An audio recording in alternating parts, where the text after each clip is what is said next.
yang murah hati sama dengan kau berbuat baik terhadap dirimu sendiri. Karena satu saat kau akan terima taburan kebaikanmu itu. Makanya jadi orang jangan terlalu perhitungan. Apa-apa kau hitung dengan kalkulator. Kadang ada yang harus kita relakan dan kita biarkan. Dan Tuhan memperhitungkan itu. Waktu kita hidup jadi orang benar, takaranmu itu, berkatmu sudah ditakar oleh Tuhan. Tidak mungkin tertukar dan tidak akan pernah berkurang. Kasih Bapa, ajar kami untuk terus menjadi pelaku-pelaku firman Tuhan. Biar firman itu yang menggerakkan hidup kami, agar hidup kami tetap dalam perkenanan Tuhan. Bicara bagi kami akan kebenaran firman-Mu hari ini, dan beri kami kekuatan untuk melakukannya Tuhan. Supaya kami jadi orang-orang yang bukan hanya mendengarkan firman, tapi menjadi pelaku-pelaku firman Tuhan. Urapi hamba-Mu yang tidak ada apa-apanya, urapi setiap kami. Dalam nama Tuhan Yesus, sama-sama katakan amin. Tepuk tangan buat Tuhan Yesus. Saudara silakan duduk. Shalom. Apa kabarnya hari ini? Luar biasa, walaupun ada masalah tetap luar biasa. Iya, saudara, hari ini tema firman Tuhan adalah ya, hidup menolong sesama. Jadi yang namanya menolong orang lain itu memang sudah menjadi bagian atau ciri khas dari kehidupan orang Kristen. Galatia pasal yang ke-6 kita baca, ayat firman Tuhan terambil dari Galatia pasal 6, ayat yang kedua sampai ayat yang keempat saya pengen kita baca. Galatia 6 ayat 2 sampai ayat yang keempat, baca bersama. Bertolong-tolonglah menanggung bebanmu. Demikianlah kamu memenuhi hukum Kristus. Sebab kalau seorang menyangka bahwa ia berarti padahal ia sama sekali tidak berarti, maka ia menipu dirinya sendiri. Baiklah, tiap-tiap orang menguji pekerjaannya sendiri, maka ia boleh bermegah melihat keadaannya sendiri dan bukan melihat keadaan orang lain. Saudara, firman Tuhan ini berkata ya bahwa kita ini harus bertolong-tolonglah dalam menanggung beban. Kenapa kita harus hidup saling menolong? Karena manusia itu diciptakan sebagai makhluk sosial. Jadi memang sebenarnya kita diciptakan ini sebagai makhluk sosial. Jadi yang namanya sosial itu pasti suka menolong. Jadi kalau ada orang yang gak suka sosial, mungkin dia bukan manusia. Karena makhluk kita ini diciptakan manusia sebagai makhluk sosial. Ya, yang dimana kita ini gak bisa hidup sendiri dan memang naluri di dalam hati kita itu memang ya menolong. Karena kita diciptakan serupa dan segambar dengan Tuhan. Itu gak bisa dipungkiri saudara. Justru kalau ada orang Kristen yang gak suka nolong orang, ini perlu dipertanyakan. Karena kita dicipta serupa dan segambar dengan Tuhan. Makanya ketika Tuhan Yesus datang, hidup kita ini dibaharui dan gambar diri Allah di dalam diri kita dipulihkan. Orang yang menerima karya kematian Kristus itu dia gambar dirinya dibaharui. Makanya kalau ada orang menyebut dirinya Kristen, percaya Yesus, tapi dia gak suka nolong, ini gambar dirinya belum dibaharui. Amin. Jadi saudara mengerti sampai di sini ya.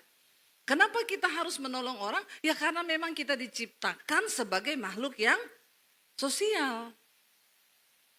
Karena kita serupa dan segambar dengan Tuhan. Nah Tuhan itu sukanya nolong. Kalau saudara ditolong Tuhan seneng gak? Saudara nolong orang lain seneng gak? Insya Allah.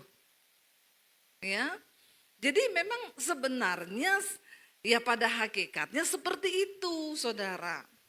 Ya tapi yang namanya apalagi dengan kehidupan sekarang ini akhir zaman, firman Tuhan berkata kasih manusia akan semakin tawar, ya pudar.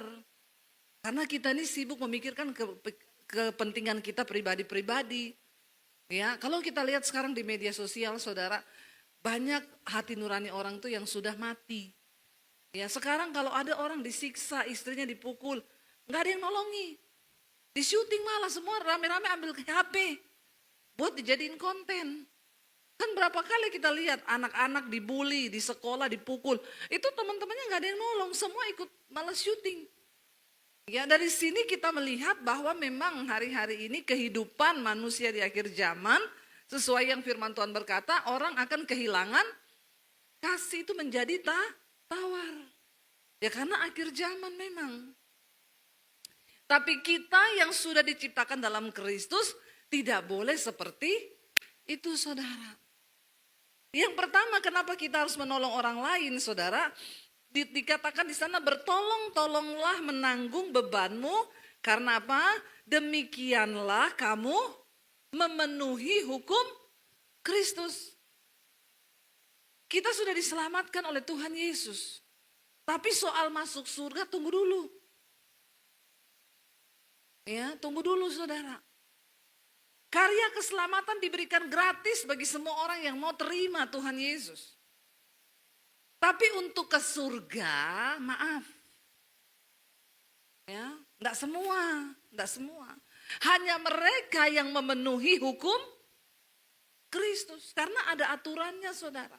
Contoh, orang mau sekolah di Australia. Dia urus visa, urus izin, urus semua. Sudah bisa berangkat belum? Ya, kalau sudah dapat izin, sudah ikut semua syarat, sudah ada tiket, sudah semua bisa berangkat? Bisa. Untuk tinggal di sana, sudah jamin dia bisa tinggal di sana? Belum. Kenapa? Dia harus ngikuti aturan yang berlaku. Kalau sampai di sana dia hidup sakarepnya sendiri, ya nggak bisa. Kalau dia bawa gaya hidup Indonesia ke sana, lampu merah diterjang. Ya berapa kali kau bikin pelanggaran, kau orang baru di sana, enggak bisa begitu, saudara. Ya, kalau kita masuk ke satu negara, apalagi kita orang baru, maka kita harus menyesuaikan aturan dan hukum yang berlaku. Ya, di luar negeri itu kalau di Indonesia kau bunuh anjing, kau pukul anjing, biasa, enggak apa-apa. Tapi di luar negeri enggak bisa begitu. Ya, saya di Amerika orang bilang gini, Bu, di sini kalau ibu pelihara anjing, ibu nggak bawa anjing itu jalan-jalan seminggu sekali, ibu bisa dipenjara loh kalau ada yang laporin. Di Indonesia begitu enggak? Kagak. Mau anjingmu kau mau bawa jalan, mau kau pukulin, nggak ada juga yang mau.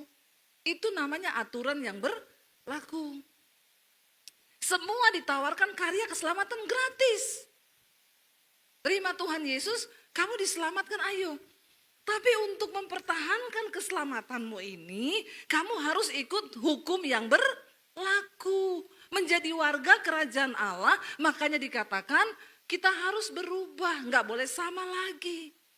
Kita harus menghidupi karakter dan hukum Kristus. Nggak bisa seenak-enaknya kita, saudara.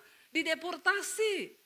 Kalau udah dideportasi, nggak bisa masuk negara itu. Di blacklist namanya. Itu negara aja, apalagi surga itu bukan untuk orang sembarangan. Amin. Kenapa kita harus saling tolong menolong dengan orang lain? Karena demikianlah kamu memenuhi hukum Kristus. Cara untuk menolong atau berbuat baik itu banyak sekali, saudara. Nah, orang Kristen ini banyak yang kebablasan. Dia pikirkan saya udah selamat. Dan saya selamat bukan karena perbuatan baik saya. Jadi saya nggak usah berbuat baik juga saya sudah. Nah itu pikirannya orang Kristen. Kalau di agama yang lain, untuk bisa selamat harus berbuat baik. Makanya mereka berusaha untuk mengumpulkan ya semua amal kebaikan.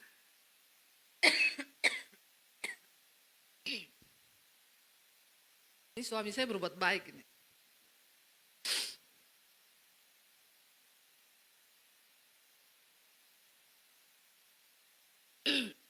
Nah, tapi kalau kita juga selamat karena berbuat baik, juga itu enggak benar. Karena keselamatan itu anugerah. Tapi kalau kita sudah terima anugerah, lalu kita enggak berbuat baik, itu juga salah. Enggak selamat juga. Karena itu dikatakan kerjakan keselamatan itu harus dikerjakan. Bukan tidak dikerjakan. kita berbuat baik itu sebagai satu wujud. Kita ini sudah diubahkan, dikembalikan ke gambar diri Tuhan yang asli. Dan untuk berbuat baik itu banyak kok saudara. Misalnya bayar parkir berapa? 5.000, kasih 10.000, amin. Ini mukanya langsung berubah semua nih.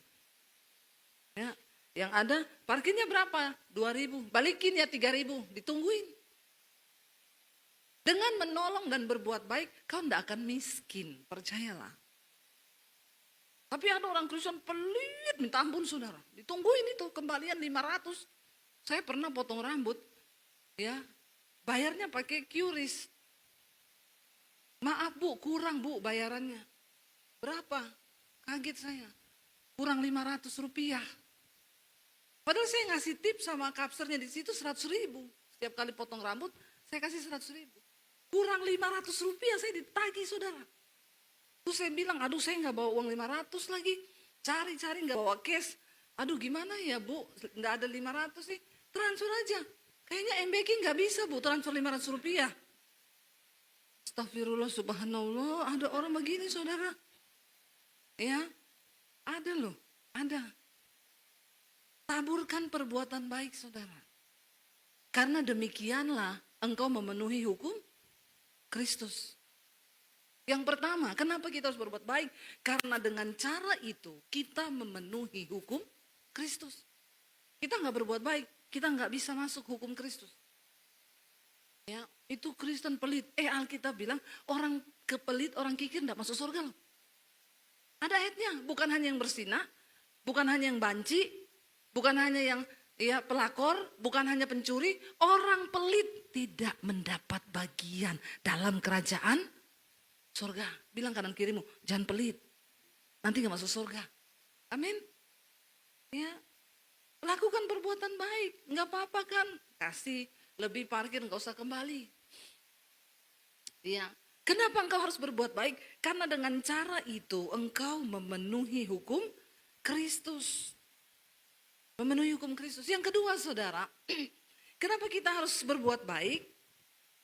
Ayat yang ketiga dikatakan di sana begini. Sebab kalau seorang menyangka bahwa ia berarti, padahal ia sama sekali tidak berarti, maka ia menipu. Kenapa kita harus berbuat baik? Supaya kita ini enggak kepedean, merasa baik padahal tidak baik. Karena kalau seorang merasa dia berarti, padahal enggak, dia menipu jangan jadi penipu bagi dirimu sendiri, saudara. Untuk menolong orang berbuat kebaikan, kita bisa mulai praktekkan di dalam keluarga sendiri deh. Suami nolongin istri. Amin, bapak-bapak. Jangan terpaksa gitu, aminnya. Suami nolong istri itu juga berkat, saudara. Ya.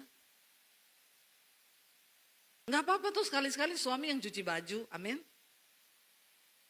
Suami saya ini di rumah dijuluki, kata anak saya, papi itu saya juluki duta laundry Indonesia.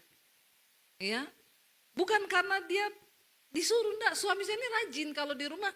Ya, kalau udah pulang pelayanan kita bawa pakaian satu koper. Ya, dia langsung buka koper saya, ini dicuci nggak? Ini dicuci nggak? Tiba-tiba datang sudah dilipat semua, saudara. Ya, kita nyuci kan pakai pengering, jadi nggak usah jemur. Tiba-tiba turun udah dilipat semua. Itu juga kita berbuat baik loh kepada anak-anak, berbuat baiklah pada orang tuamu. Kenapa? Karena tidak selamanya kita mendapat kesempatan untuk berbuat baik. Jangan merasa kau berarti, padahal kau tidak berarti. Ada suami marah-marah sama istrinya.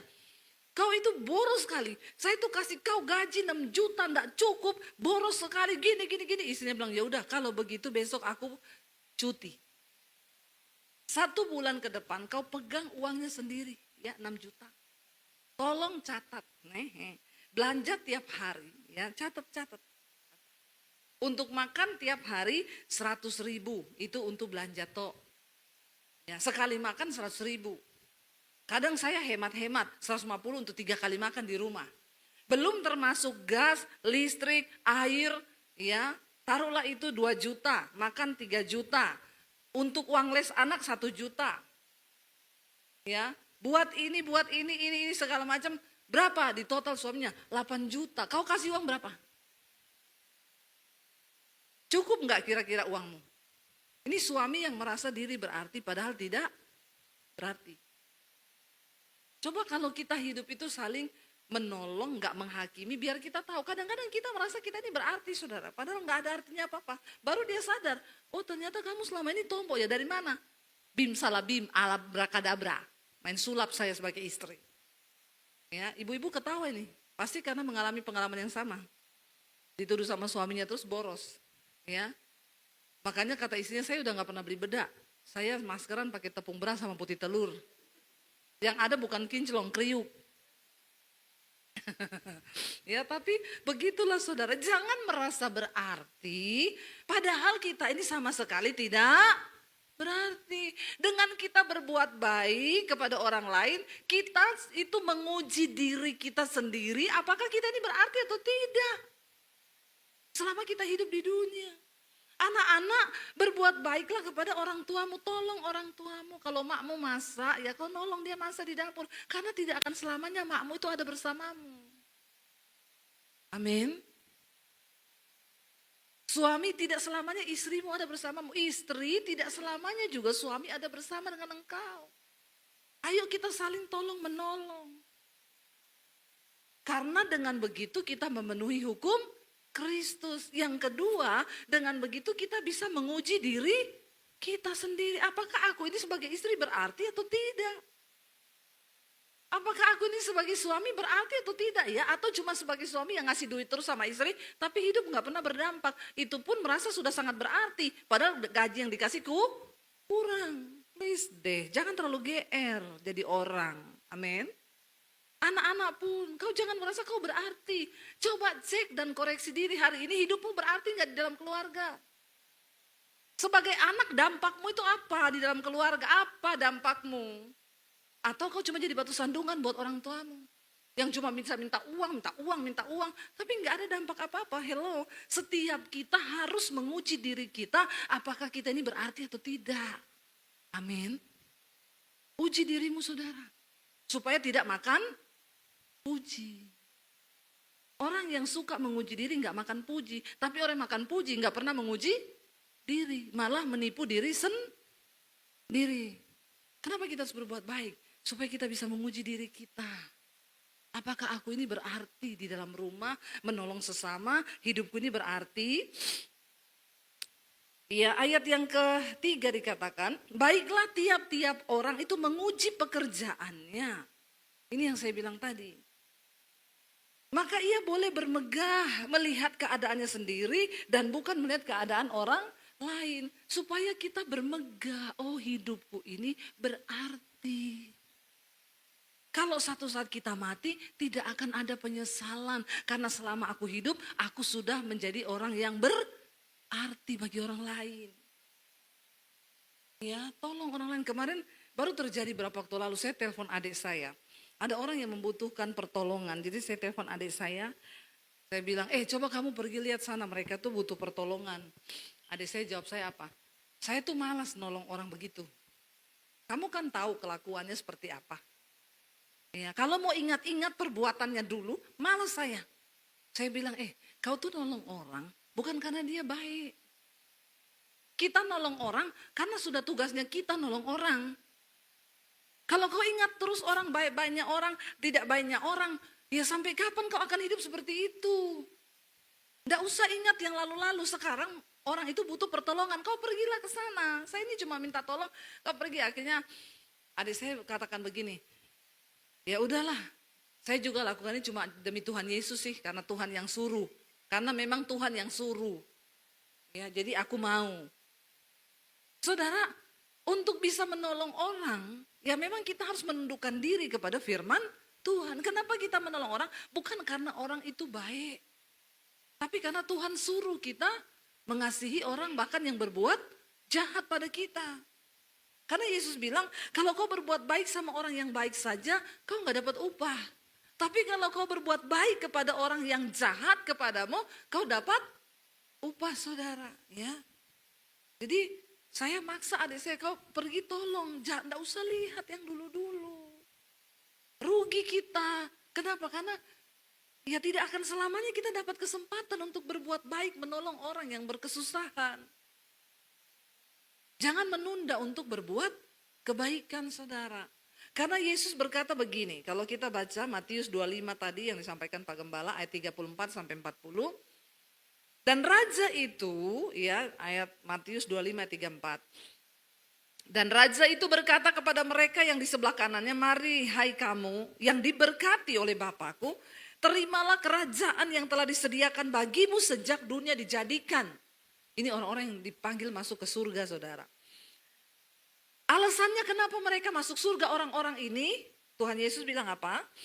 Sebab ketika aku lapar, kamu memberi aku makan. Ketika aku haus, akunya huruf besar, itu Tuhan. Ketika aku haus, kamu memberi aku minum. Ketika aku seorang asing, kamu memberi aku tumpangan. Ketika aku telanjang, kamu memberi aku pakaian. Ketika aku sakit, kamu melawat aku. Ketika aku dalam penjara, kamu mengunjungi aku. Maka orang-orang benar itu menjawab dia, katanya, Tuhan, kapan? Bila manakah kami melihat engkau lapar, lalu kami memberi engkau makan?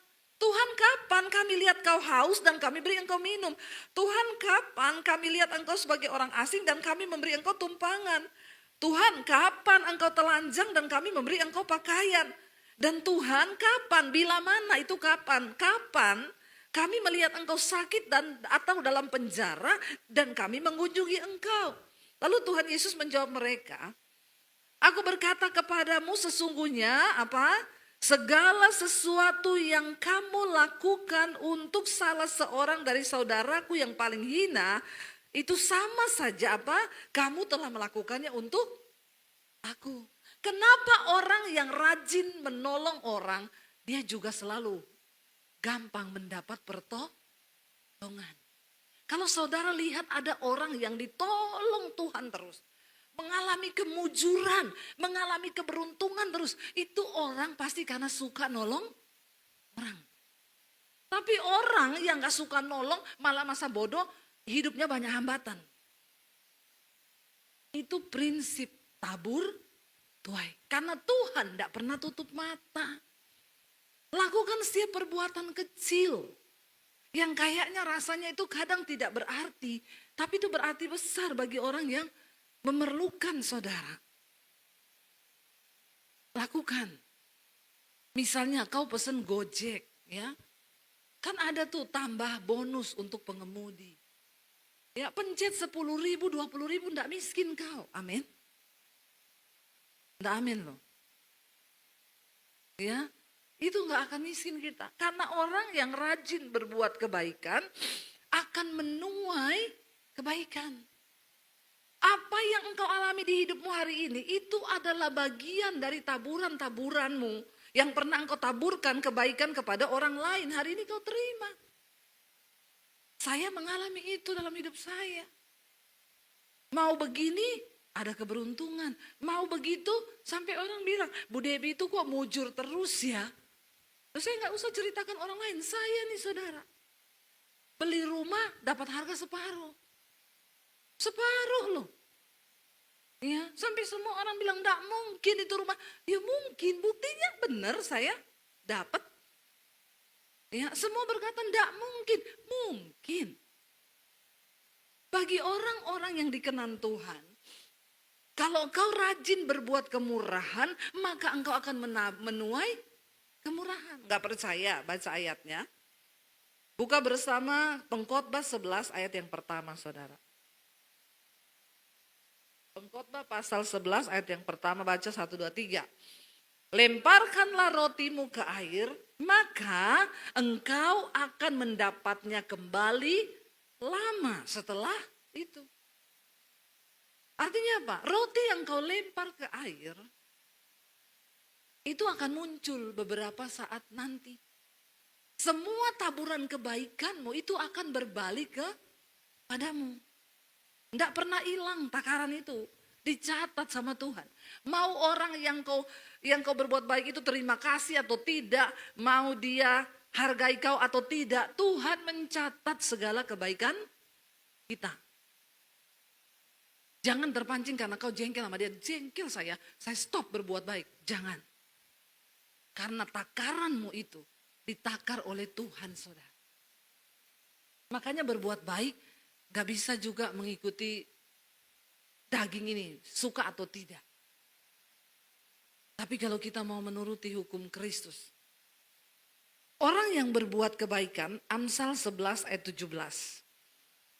Kenapa kita harus rajin berbuat kebaikan, menolong orang, menolong sesama? Amsal 11 ayat 17, baca 1, 2, 3.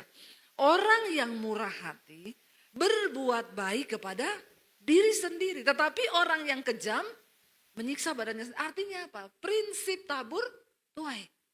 Orang yang murah hati sama dengan kau berbuat baik terhadap dirimu sendiri. Karena satu saat kau akan terima taburan kebaikanmu itu.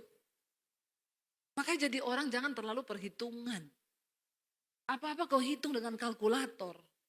Kadang ada yang harus kita relakan dan kita biarkan. Dan Tuhan memperhitungkan itu. Waktu kita hidup jadi orang benar, takaranmu itu, berkatmu sudah ditakar oleh Tuhan. Tidak mungkin tertukar dan tidak akan pernah berkurang. Orang-orang ini loh, dikatakan Tuhan bilang, sini kamu masuklah dalam kerajaanku. Kenapa engkau bisa masuk dalam kerajaanku? Karena waktu aku lapar kau kasih aku makan. Waktu aku sakit kau jenguk aku di penjara kau besuk aku nggak pakai pakaian kau kasih aku pakaian. Lalu mereka bingung, loh Tuhan, kapan Tuhan lapar kami kasih Tuhan makan? Kapan Tuhan nggak pakai baju kami kasih Tuhan baju? Kapan Tuhan? Sesungguhnya semua yang kau lakukan bagi sesamamu manusia, orang yang hina, itu sama dengan engkau lakukan bagi aku, kata Tuhan. Karena kalau kita melakukan kebaikan sama dengan melakukannya bagi Tuhan, kira-kira ada upahnya enggak, saudara? Ada. Makanya jangan sirik, jangan julid kalau lihat orang diberkati. Orang diberkati karena dia juga banyak memberkati. Itu pasti, saudara. Tapi kalau kau enggak pernah memberkati, tapi berharap hidup diberkati, mimpi kali ya. Tidak mungkin. Jangan tunda waktu kau digerakkan untuk berbuat kebaikan. Jangan tunda, saudara. Minta sama Tuhan hati yang rela. Ada satu kisah, saudara, 2 orang ibu ini masuk rumah sakit. Mereka satu kamar. Ibu yang satu ini tiap hari dibesuk sama teman-teman gerejanya. Karena dia punya banyak kenalan. Teman gerejanya datang bawa bunga, bawa bunga, bawa bunga. Ibu yang satu ini gak pernah ada yang besuk. Mejanya kosong tanpa bunga. Ruangannya kosong gak ada bunga. Tapi ibu yang satu ini dibawain kue, dibawain bunga, dibawain sampai bunganya penuh, saudara. Lalu karena susternya kasihan, ibu itu gak ada yang kasih bunga. Susternya tergerak antar dia bunga kecil dikasih sama dia. Ibu yang sebelah yang banyak bunga ini ngomong gini, kasihan ya, dia gak ada bunga. Aku mau kasih dia beberapa bungaku yang banyak. Ya satulah saya mau kasih. Lalu dia mulai berpikir, tak kasih yang kuning itu aja. Tapi sayang, itu kuning cuma satu. Oh yang putih itu aja. Tapi aku juga suka bunga warna putih. Oh itu aja yang ungu. Tapi ungu itu bagus kalau ditaruh di meja makanku karena juga taplaknya ungu. Oh yang itu aja yang hijau. Tapi hijau juga bagus kalau saya taruh di gini. Setiap hari dia hanya mempertimbangkan mana yang dia mau kasih, mana yang dia mau kasih. Tiba-tiba satu saat ketika dia keluar habis mandi, dia lihat loh, ruangannya ibu itu udah kosong. Malah bunga kecil yang dia punya satu-satunya, dia tinggalkan di meja ibu yang satu ini dan dia bilang, maaf saya tidak bisa memberi kamu apapun yang berarti, tapi satu-satunya yang saya punya, yang dikasih sama susternya, saya mau beri kepada kamu karena saya mengasihi kamu. Maka ibu itu menangis, tapi sudah terlambat, orangnya sudah pulang. Dia punya banyak sekali bunga, tapi mau kasih satu aja dia mikir, yang kuning sayang, yang ungu sayang, yang putih sayang. Akhirnya tiap hari cuma mikir terus. Malah ibu itu memberi satu-satunya yang dia. Kenapa?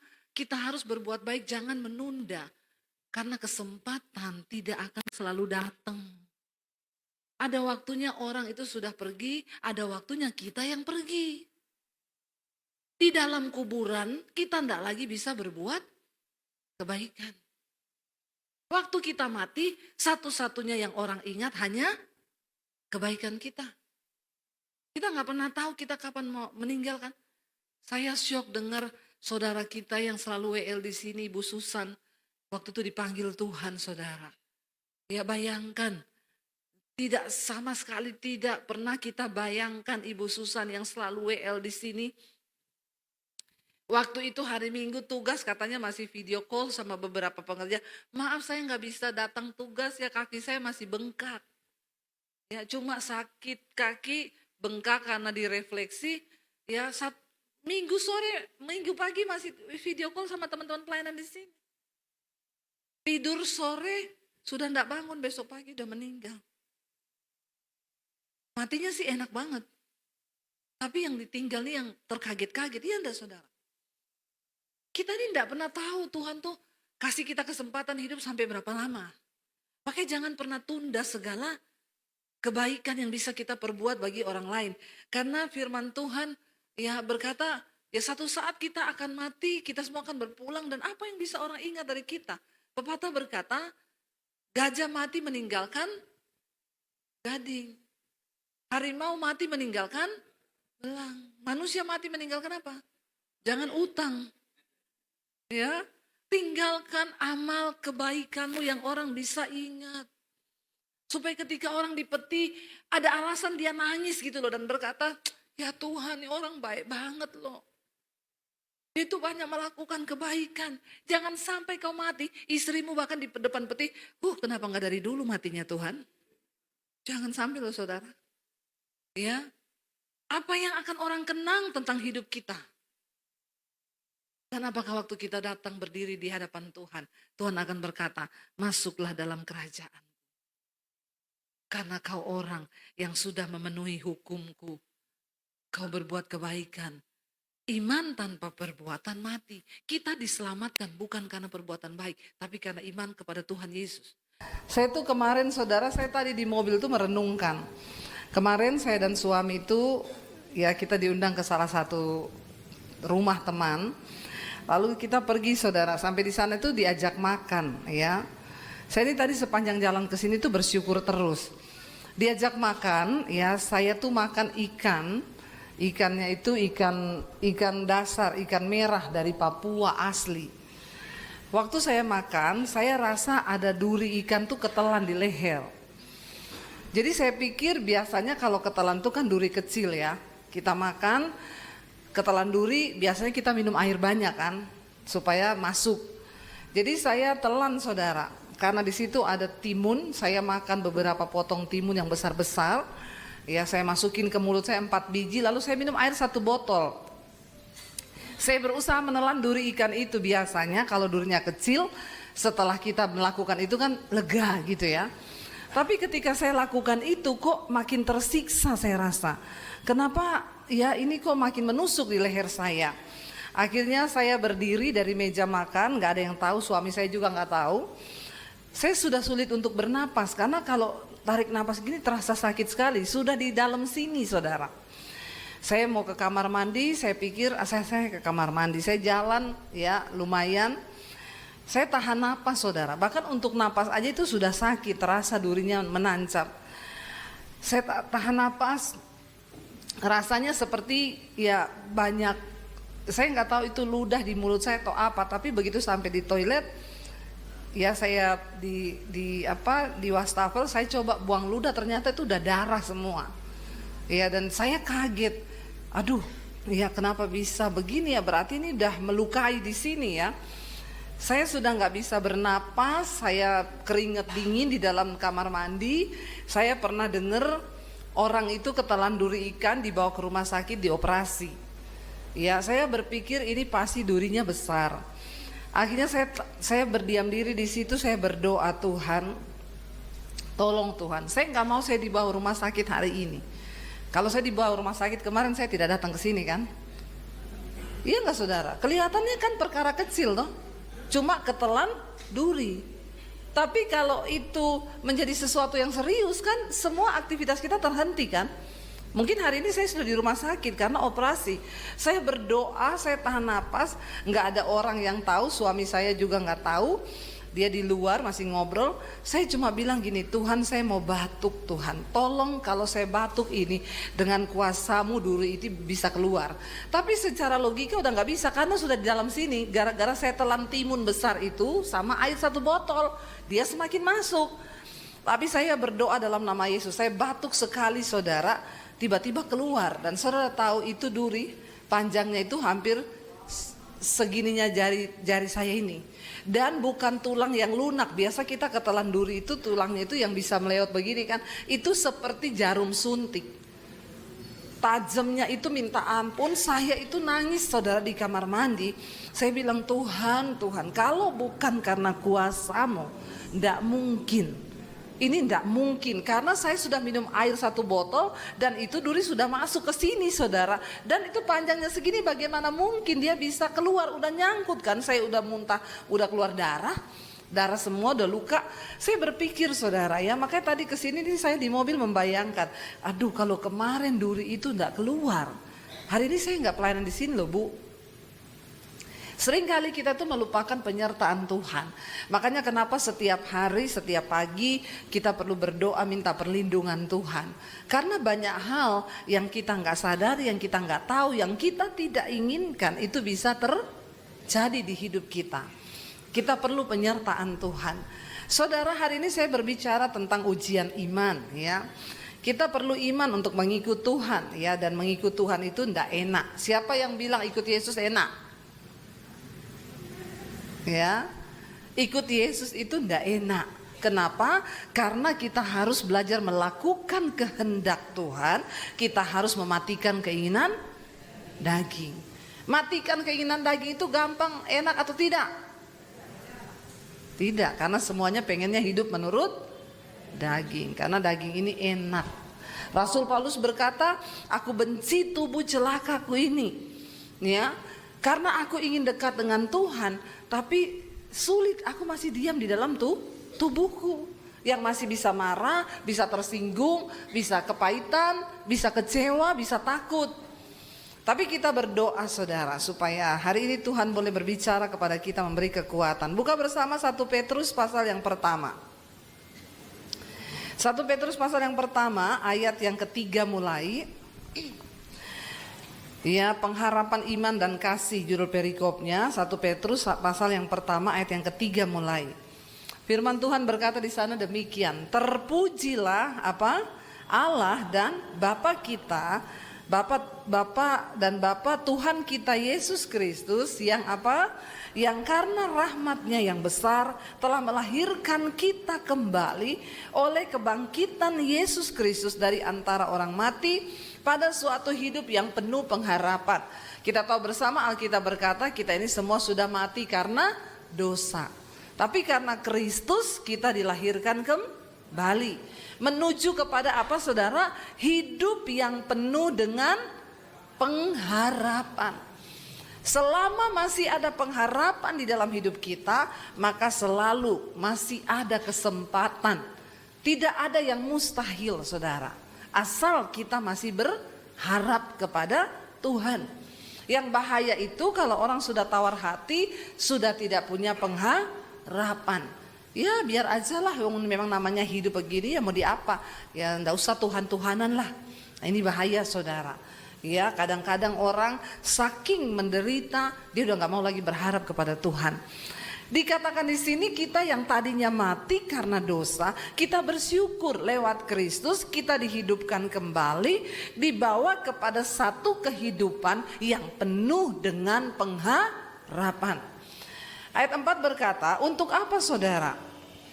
Pengharapan kita di dalam Kristus itu untuk menerima suatu bagian yang tidak dapat binasa, yang tidak dapat cemar, dan yang tidak dapat layu, yang tersimpan di mana? Di sorga bagi kamu. Bilang kanan kirimu, Tuhan sudah sediakan di sorga loh bagi kamu.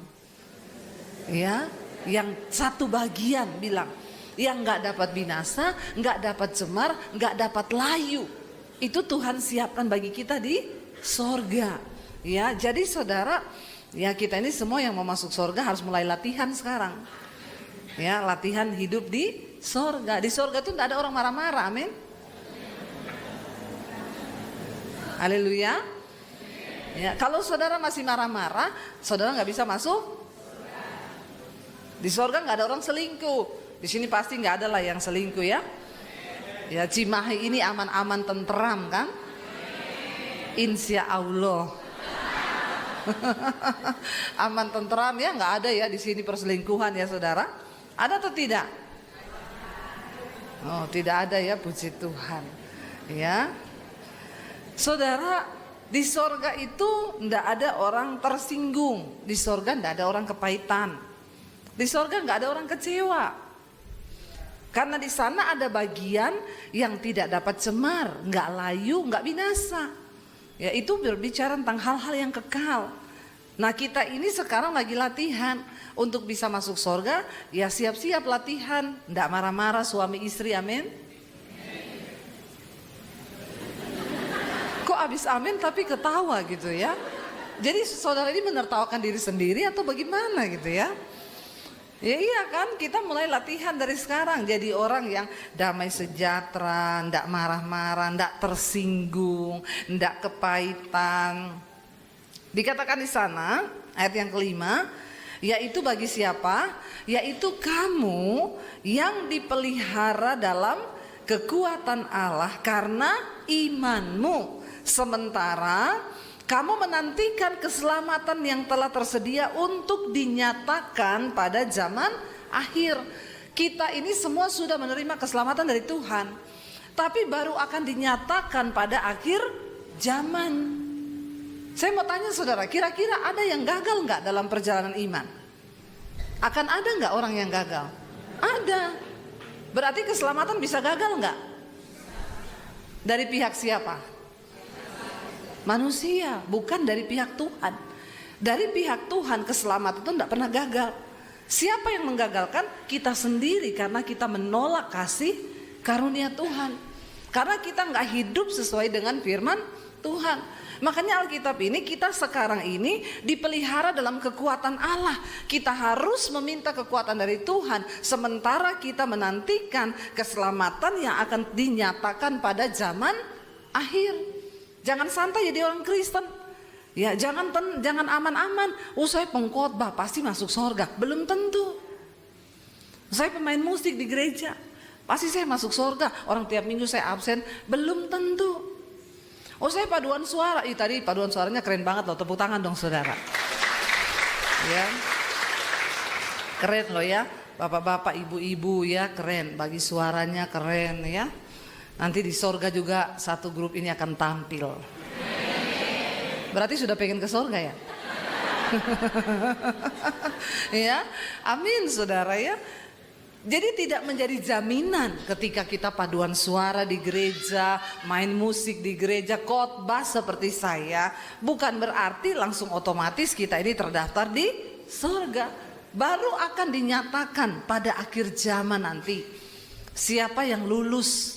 Makanya Yesus berkata, satu saat di akhir zaman ketika dia datang, banyak orang akan berseru kepadaku apa? Tuhan, Tuhan, aku melakukan mujizat demi namamu, aku usir setan demi namamu, ya, aku melakukan kesembuhan demi namamu, orang yang lumpuh berjalan demi namamu. Tapi Tuhan bilang, enyah engkau daripadaku, aku tidak mengenal engkau, sebab engkau pembuat kejahatan. Jadi ternyata tidak semua orang akan dinyatakan lulus pada akhir zaman. Makanya dikatakan di sini, kita ini dipelihara dalam kekuatan Allah. Kita perlu kekuatan Tuhan untuk bertahan sampai pada hari-hari yang terakhir. Karena dunia ini jahat. Iblis itu ya licik, dia ingin membawa kita jauh dari Tuhan. Iya, makanya saudara, kita kenali strateginya iblis hari-hari ini. Iblis gak suka kita hidup dalam kerajaan Allah. Apa itu kerajaan Allah? Roma 14 ayat 17 berkata, sebab kerajaan Allah bukan soal makanan, minuman, pakaian, tapi soal kebenaran, damai sejahtera, dan sukacita oleh Roh Kudus. Walaupun kita masih hidup di dunia sekarang, kalau kita hidup dalam kebenaran, dalam hidup kita pasti ada damai sejahtera. Ketika ada damai sejahtera dan kebenaran, maka kita pasti bersuka cita. Orang yang dipelihara dalam kekuatan Tuhan, dia sudah hidup di surga selagi dia masih di bumi. Ada kebenaran, damai sejahtera, dan sukacita oleh Roh Kudus. Ini yang harus kita jaga. Tapi iblis itu suka membawa orang untuk hidup di dalam apa? Dosa. Waktu ada dosa, maka tidak ada damai. Yang ada itu galau, stres, depresi, boro-boro sukacita, marah-marah tiap hari, berantem di rumah, ribut di rumah. Saya ini mengucap syukur, saya terima Tuhan Yesus tahun 95. Bapak Ibu yang udah ikut channel saya di YouTube sudah mendengar kesaksian saya, sudah mengenal saya. Ya, nama saya Debbie Basir, papi saya Haji Laits Basjir, kakek saya ya Kiai saudara. Dan saya bertobat tahun 95, saya menerima Yesus sebagai Tuhan dan Juru Selamat. Waktu itu saya mau bunuh diri karena saya sudah tidak ada pengharapan di hidup saya. Iblis datang menuduh hidupmu hancur, kamu sudah banyak berbuat dosa, mati saja. Saat itu saya tidak mengenal Tuhan secara pribadi, sekalipun saya punya agama. Lalu saya mulai di situ, ya tiap hari saya galau, saya mikir mau mati, saya mau bunuh diri saudara. Ya, dan rasanya semakin teguh untuk saya melakukan hal itu. Ya, karena saya dari kecil papi saya galak, sering saya dipukulin. Ya, kalau dihajar tuh sampai biru-biru badan saya saudara. Ya, rambut saya tuh dijambak. Lalu mami saya bilang, kamu ngerti aja kenapa papi begitu, karena dia punya banyak ilmu hitam. Ya, jadi bapak-bapak di sini, ibu-ibu yang tiap hari marah-marah pasti banyak. Itu tanda orang hidup dalam kuasa gelap. Enggak ada damai sejahtera, tiap hari marah-marah. Banyak setan dalam dirinya. Ya, hati-hati. Jadi mami saya bilang, maklum aja kamu enggak usah stres gini-gini. Saya terus hidup dalam dosa, melakukan segala hal yang tidak berkenan. Dan orang itu kalau sudah melakukan dosa, hidupnya enggak mungkin damai sejahtera.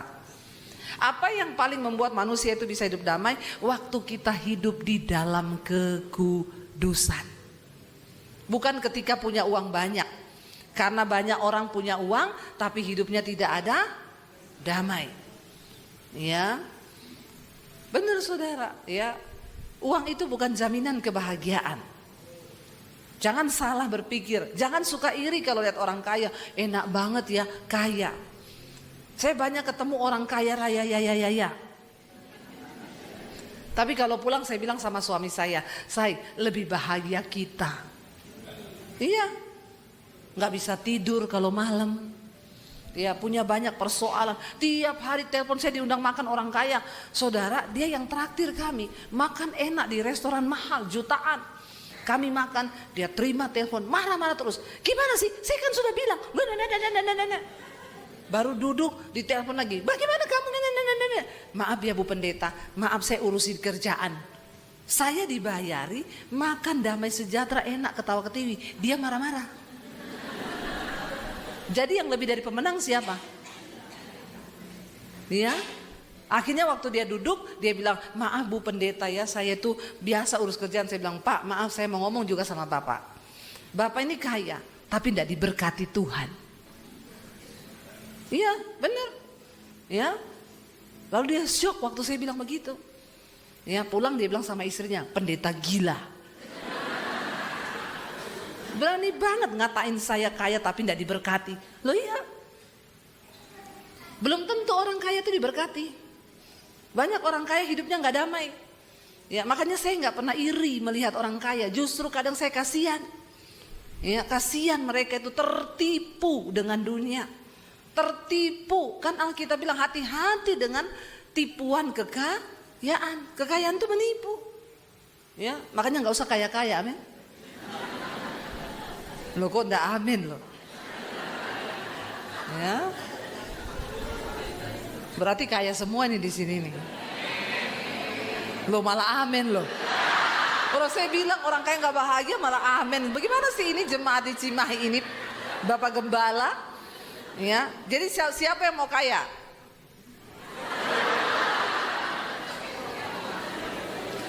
Ya, siapa yang mau diberkati? Nah, itu yang benar. Tepuk tangan dong buat jemaat di Cimahi. Ya, saudara, ya kaya aja belum tentu diberkati. Tapi orang yang diberkati hidupnya berkelimpahan dan dia bisa menjadi berkat bagi orang lain. Itu tandanya, saudara. Ya. Lalu saudara, saya tuh melihat ya bagaimana orang-orang hidup itu kalau di luar Tuhan, ya tidak ada kebahagiaan, nggak ada damai sejahtera. Terus buat apa? Hari-hari ini orang stres, udah duitnya banyak stres ya. Karena banyak prediksi, banyak perkiraan. Wah, nanti kalau uang banyak, kalau kiamat ya buat apa juga itu uang. Saya berdoa supaya kita semua hidup menjadi orang yang berdampak. Nggak usah tunggu kaya, kita diberkati Tuhan. Dikatakan di sana kita ini dipelihara dalam kekuatan Allah, sementara kita menantikan keselamatan yang tersedia untuk dinyatakan pada zaman akhir. Hati-hati, jangan ada yang gagal di tengah jalan. Kita nggak tahu kapan Tuhan Yesus datang. Nggak usah bicara Tuhan Yesus datang lah. Bicara tentang kematian, nggak ada satupun dari kita yang tahu kapan kita mati kan. Kalau saya bicara kematian, jangan melirik sama yang sudah tua. Saudara melirik tuh, saudara bilang, kayaknya dia duluan ini. Hati-hati saudara ya. Tua itu bukan syarat untuk mati. Saya tadi ya luar biasa ketemu sama Pak Gembala ya. Umurnya Bapak sekarang 87. Wow saudara, itu wow. Itu Tuhan ajaib ya. Bahkan saya lihat Bapak masih naik tangga itu ya enggak goyang-goyang loh, enggak loh. Bapak makan apa Pak? Loh iya loh, ya luar biasa saudara ya. Saya tuh salut kalau melihat orang-orang yang umur lanjut sehat, karena kita kan belum tentu umur kita seperti itu, benar nggak? Kita harus angkat topi bagaimanapun, ya pemeliharaan Tuhan tuh luar biasa, ya. Umur tua itu bukan syarat mati. Saya doakan satu orang oma saudara. Saya diundang di ulang tahun oma. Umur berapa oma? Waktu itu dia umur 100. Dalam hati saya, ini pasti ulang tahun yang terakhir. Karena udah 100 loh. Saya tanya sama oma masih dengar, masih ngomong. Oma, rahasia umur panjangnya apa? Coca-Cola sama es batu. Saya panggil cucunya, Bu, sini deh. Kayaknya oma ini pikun. Kenapa? Masa saya tanya rahasia umur panjangnya apa? Dia bilang Coca-Cola sama es batu. Cucunya bilang, betul Bu, betul. Oma ini sampai sekarang masih minum Coca-Cola sama es batu. Itu di depannya yang 2 liter. Saya bilang, sampai sekarang? Saudara ya, tahun depan masih ulang tahun 101. 102 meninggalnya 105. Waktu saya tanya, Oma, jadi Oma mau didoakan apa ini? Doakan supaya cepat dipanggil Tuhan. Kenapa Oma? Udah dikasih umur panjang mau cepat pulang ke rumah Bapak. Udah capek hidup, bikin susah cucu sama anak. Jangan bilang begitu Oma. Oma terus jadi pendoa ya. Saya pikir 100 tahun itu sudah terakhir, ternyata masih sampai 105. Rahasianya minum. Jadi yang mau sampai 105 pulang silakan. Hati-hati loh. Ya, menyesatkan ini. Makanya kadang-kadang kan kita dengar orang bilang, jangan minum ini, jangan minum itu, jangan ini. Buktinya, benar nggak? Saya tanya, Oma olahraga enggak? Enggak. Angkat beban? Enggak. Enggak latih otot? Enggak. Minum Coca-Cola plus es batu. Saya ketemu satu bapak, saudara, ulang tahun. Umur berapa, Pak? 104. Hah? Bapak 104? Bapak rahasianya umur panjang apa? Dari umur 30 saya enggak makan daging, enggak makan gula, enggak makan tepung, enggak makan roti, enggak makan ini. Sekarang mencapai 104. Jadi Bapak mau didoakan apa? Doakan biar saya mati, Bu. Saya bilang, Pak, kalau tahu dari dulu makan saja daging, makan saja roti, makan saja tepung, makan semuanya. Lah sekarang Bapak suruh doa biar mati. Kan saya nggak mungkin doakan dalam nama Yesus, matilah kau. Kan nggak bisa toh, karena mati itu juga ya haknya Tuhan. Saya tanya, ya ampun, ya 104. Nggak makan apa-apa. Yang lebih bahagia yang mana?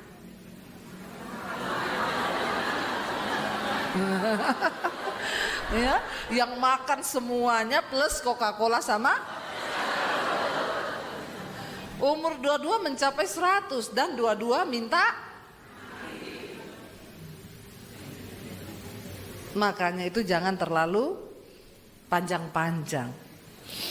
Ya, umurnya itu enggak usahlah sampai 105, 106 gitu, saudara ya. Tuhan yang paling tahu lah. Tapi saya salut loh lihat Pak Gembala. Ya 87, saudara, tapi sehat, naik itu enggak. Ya, dan suaranya juga enggak terdengar suara 87 tahun loh. Berdoa tadi, ya enggak? Ya. Luar, Bapak minum Coca-Cola juga? Tidak. Ya. Jadi hidup ini bukan soal berapa lama kita hidup, tapi apakah hidup kita ini berdampak atau tidak. Nah, dalam kita menanti keselamatan yang akan dinyatakan Tuhan itu, mari kita minta kekuatan Tuhan, saudara. Agar kita ini memperoleh kekuatan bertahan di dalam hidup kudus, ya, di dalam perkenanan Tuhan. Ayat yang ke-6 dikatakan begini, bergembiralah akan hal itu, sekalipun sekarang ini kamu seketika harus berduka cita oleh apa? Berbagai-bagai pencobaan. Ya, tadi kita sudah baca yang enak-enak. Kita disediakan begini di sorga ini. Tetapi bergembira memang akan hal itu. Sekalipun sekarang ini kamu seketika harus berduka cita oleh berbagai-bagai pencobaan. Yang namanya pencobaan itu enak atau tidak? Banyak orang bertanya kepada saya, Bu, kenapa, Bu? Saya udah ikut Tuhan loh, saya ini melayani loh, saya ini pendoa loh. Kenapa, Bu, saya ini masih mengalami pencobaan yang begitu berat? Saya bilang, Bu, kau tuh ngerti Alkitab enggak? Kalau kau tuh masih menghadapi pencobaan, itu tanda bahwa kau masih hidup. Amin. Ya, di hidup ini kita juga memang pasti akan mengalami yang namanya pencobaan. Cuma di kuburan yang tidak ada. Jadi saudara mau pilih mana? Ya, namanya hidup ini ya memang pasti ada pencobaan. Karena kita sedang menanti tadi itu loh. Ya, janji-janji Tuhan yang akan dinyatakan kelak kita akan terima. Saya kemarin terima telepon dari seorang ibu, Bu, Ibu Debbie, saya mau bunuh diri. Ibu tunggu dulu, Bu, kenapa, Bu? Nangis, saudara. Ya udah, saya diamin aja dulu biar nangis kan. Nggak bisa bicara kok. Lama, saudara. Ibu bisa diam tenang sekarang. Kalau udah tenang ngomong sama saya mau mati aja, Bu. Saya mau bunuh diri, Bu. Ibu tenang, ibu mau bunuh diri kenapa? Suamiku selingkuh, Bu. Aduh, ibu, ya. Suami yang selingkuh, kenapa ibu yang mau bunuh diri?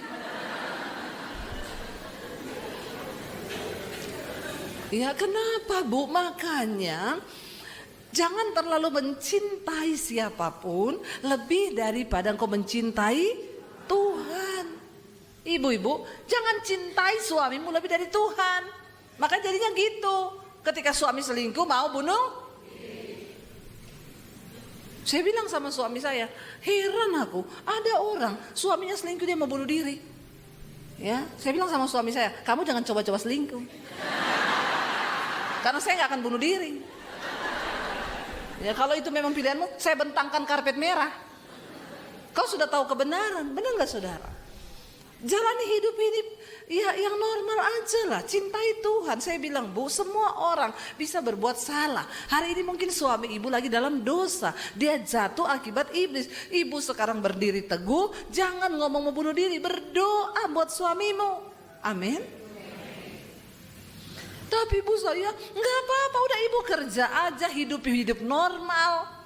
Ya, bilang sama suamimu, bertobat kau. Saya doakan biar Tuhan menghajar kau dengan caranya.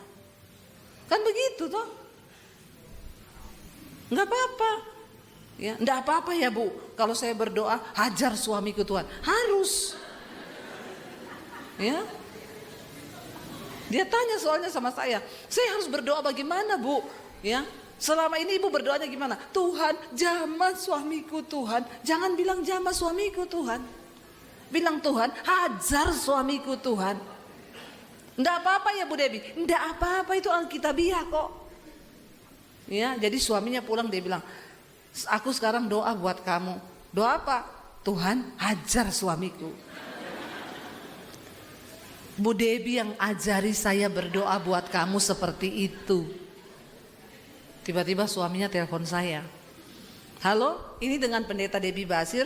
Iya, kenapa ya? Kamu tuh pendeta macam apa? Kenapa Pak? Kamu ngajari istri saya berdoa supaya Tuhan hajar saya begitu? Maaf ya Pak, jangan kegeeran kau. Alkitab berkata, Tuhan menghajar orang yang dikasihinya, yang dianggapnya anak. Kalau Bapak masih dikasihi Tuhan, Bapak dihajar sama Tuhan. Tapi kalau Bapak sudah gak dikasihi, mati kau lagi selingkuh serangan jantung. Langsung nit. Telepon yang Anda tuju sedang lari. Ya, dia pikir dia mau main-main saudara. Saya bicara ini dengan sesuai firman Tuhan. Alkitab bilang kalau kau masih dikasihi, kau dihajar sama Tuhan. Ya, bapak-bapak jangan hidup di dalam dosa. Saya bilang ya, ibu kasih tahu firman itu.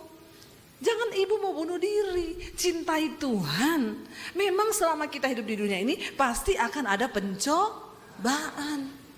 Tapi ayat 7 berkata, maksud semuanya itu ialah untuk apa? Membuktikan kemurnian imanmu yang jauh lebih tinggi nilainya daripada emas yang, sekarang emas berapa 1 gram? Ada yang tahu? Ini naik terus ini, antam ya. Yang suka beli emas ini, saya lihat beritanya tuh di Instagram. Katanya sampai mau mencapai 2 juta per gram. Bersyukurlah yang punya investasi emas. Saya punya 78 kilo. Loh, kok tertawa? Bener. Mas Daniel, suamiku. Nggak usah tepuk tangan, tapi investasinya turun. Makin berat makin turun harga. Ya, saudara, bayangkan emas itu katanya dengar-dengar mau mencapai sampai 101 gramnya 2 juta. Ya, sekarang tuh sudah hampir 1 berapa ya? 1,3 ya. Terakhir 1,16 ya. Itu yang perhiasan atau 1,6 saudara sekarang. Memang mau sampai di angka 2 juta. Jadi emas itu mahal karena memang emas itu murni. Tapi Alkitab berkata, ya, iman kita ini nilainya jauh lebih tinggi daripada emas yang fana. Nah, iman yang bagaimana yang nilainya jauh lebih tinggi daripada emas? Iman yang diuji kemurniannya dengan api. Ya, kalau dalam hidup kita tuh ada api panas enggak saudara? Panas, tersiksa, rasanya enggak betah. Ya, ini saja saya keringetan, ya minta kipas angin tadi nih saudara. Ya, Memang sekarang di mana-mana panas karena neraka mulai terbuka. Panas. Ya, kalau panasnya begini aja kita nggak tahan, apalagi nanti di neraka. Ya. Nah, di dunia ini kita dikasih Tuhan diizinkan ada api. Emas itu dikatakan murni karena dia dibakar dalam peleburan api. Waktu di titik tingkat panas yang tertentu, yang paling panas, emas itu terpisah dari unsur-unsur lain yang ada yang mencampur. Makanya emas itu mahal. Nah, iman kita dikatakan lebih mahal daripada emas yang fana ketika iman kita ini sudah teruji. Ketika saya terima Tuhan Yesus, tantangan yang berat saya alami dari pihak keluarga. Tadinya saya mau dibunuh, saudara. Itu tidak gampang. Setiap hari saya hidup dalam ketakutan. Ya, kenapa Tuhan Yesus? Cuma percaya sama Tuhan aja diancam mau dibunuh. Ya, tapi sampai satu titik saya bilang gak apa-apa lah, kalau saya mati saya masuk surga. Ya, puji Tuhan terlewati. Tapi saya bilang ya udah, kalau kamu tetap memilih Tuhan Yesus, ya kamu keluar dari rumah, jangan anggap kamu punya keluarga. Buat apa papi bunuh kamu? Papi nggak dapat hatimu, imanmu, cuma dapat tubuhmu yang mati, tapi imanmu nggak. Jadi kalau kamu tetap Kristen, pergi dari rumah, jangan anggap kamu punya keluarga. Tapi satu hal, kalau kamu pergi, jangan bawa ijazahmu. Saya mau lihat Yesus kasih makan kamu pakai apa. Saya tinggalkan keluarga tahun 96, itu saya baru lulus SMA. Saudara, masih begitu muda dan tidak tahu arah. Tapi Tuhan yang memanggil saya cuma bergantung kepada firman Tuhan. Saya itu baca Alkitab sehari 6 jam. Ya, saya baca Alkitab dan itu yang menguatkan iman saya. Zaman saya bertobat tahun 95 belum ada YouTube, belum ada handphone. Ya, kalau saya mau dapatkan kekuatan ya saya harus pergi ke gereja. Sementara saat itu saya nggak bisa bebas untuk ke gereja. Saya ke gereja aja dulu pakai baju senam. Dulu sebelum bertobat saya ini pelatih senam aerobik. Percayalah dulu saya pernah kurus. Nggak usah memandang dengan wajah yang begitu ya. Iya saudara. Jadi tantangan itu berat. Tapi Alkitab berkata iman itu bertumbuh dari aniaya dan pembacaan firman Tuhan. Jadi kalau mau imannya tumbuh harus banyak mengalami Saya berdoa Tuhan aniayalah mereka ini. Lo aniaya itu bukan hanya saudara mau dibunuh, enggak. Ya, saudara disakiti sama menantu. Itu aniaya lo. Apa itu aniaya? Kita bisa balas, tapi kita enggak boleh balas. Karena kita mau nuruti firman Tuhan. Itu tersiksa saudara. Ya, rasanya ya mau benci orang Tuhan bilang nggak boleh, doakan dia, mintakan berkat. Ya, kita kan kalau mau doakan musuh kita orang yang berbuat jahat Tuhan, lagi naik motor diserempet sama beca, ya terus keseleo kakinya atau patah kakinya. Kita pengennya kan berdoanya begitu, jujur manusia. Tapi Tuhan bilang nggak boleh, doakan dia, mintalah berkat. Siapa di sini yang sudah pernah berdoa minta berkat bagi musuhnya? Yang lain nggak punya musuh. Saya doakan supaya punya musuh, saudara. Nggak apa-apa, ya. Kalau itu untuk membuat kita melakukan firman. Bagaimana mungkin kita bisa berdoa mendoakan musuh kalau kita nggak pernah punya musuh? Seringkali Tuhan akan izinkan. Ya, kita sudah berbuat baik, ada aja orang yang jengkel sama kita. Nggak apa-apa. Itu diizinkan Tuhan. Itu teraniaya saudara. Ya, anak yang tersakiti oleh orang tua, engkau rasanya pengen begini tapi kau nggak bisa balas, itu aniaya. Ya, tapi di situ iman kita bertumbuh. Belajar. Saya banyak mendengarkan kesaksian orang-orang yang tadinya mau bercerai, hidup dengan egonya masing-masing. Tapi ketika mereka mendengarkan firman yang saya sampaikan lewat YouTube, mereka belajar untuk menaklukkan daging dan melakukan kehendak Tuhan. Mereka gak jadi bercerai loh. Ya, saya lagi makan di Salatiga di restoran, datang 2 orang suami istri saudara. Tiba-tiba istrinya itu berlutut di kaki saya, dia nangis. Saya kan risih ya, dalam hati saya, Bu, please ya Bu, Kenapa Bu? Berdiri dulu, jangan begitu, jangan nangis begitu. Ibu berdiri, nanti dipikir orang saya ini ngapa-ngapain ibu loh di sini. Ya, dia bilang, Bu, terima kasih Bu, berkat semua firman Tuhan yang ibu sampaikan lewat YouTube ibu. Kami berdua ini tadinya mau bercerai Bu, tapi sekarang kami dipulihkan Tuhan. Sekarang kami tiap malam ikut mesbah doa Bu. Terima kasih. Karena mereka mau belajar melakukan firman. Tadinya pertikaian dalam rumah tangga mereka itu menjadi satu kemelut api yang rasanya menyala dan sangat menyiksa.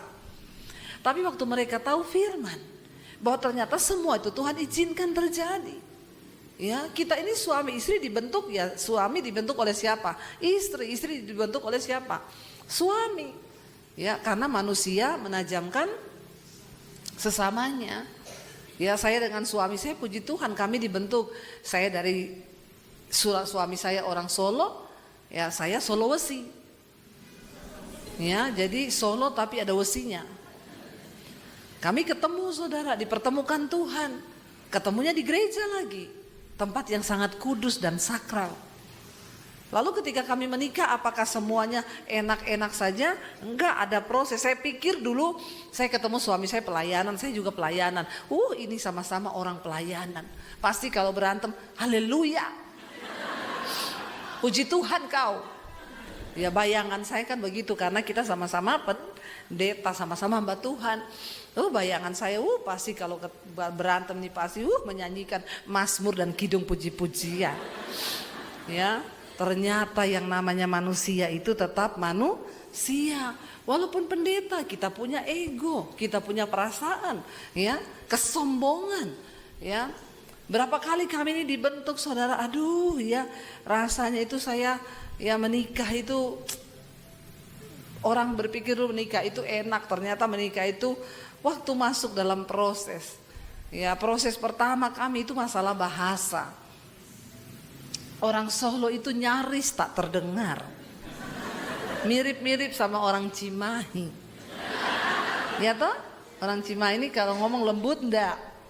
Ya, sementara orang Sulawesi, ya kita nih kalau ngomong nadanya tinggi terus. Tiap hari tersinggung suami saya. Ya saya itu bicara sama dia baik-baik saudara. Saya panggil dia Jo, artinya bojo. Tapi karena orang Sulawesi yang panggil jadi Jo. Kalau orang Solo yang panggil kan Jo. Ya jadi saudara, saya tuh manggil Jo, ayo mangan. Dia datang gini, ndak usah nesu toh. Saya bilang, aku ini ndak nesu, ini biasa. Tapi nadamu tuh nesu, ora. Stres saudara. Ya stres. Tiap hari salah pengertian dan itu apa ya? Saya sudah berusaha loh. Ya. Tiap hari ngomong itu, ngomong apa aja. Kenapa sih kamu kalau ngomong emosi terus? Yang tidak emosi malah jadi. Saya tuh ngomong sama suami saya ini dibesarkan di Sulawesi. Orang Sulawesi itu kalau ngomong memang begini, selalu nadanya tuh tinggi di belakang. Dia bilang, makanya kamu tuh belajar ngomong kaya wong Jawa. Gimana ngomongnya wong Jawa? Di belakang itu nadanya turun. Jangan naik. Saya bilang, ya saya akan coba, saya akan belajar. Ya, tiap hari belajar tapi masih keceplosan. Ya, jadi saya panggil dia, Jo. Ayo mangan.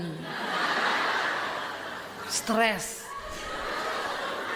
Sudah berusaha melakukan yang terbaik, tetap salah saudara. Bayangkan persoalannya itu terus kita berdua.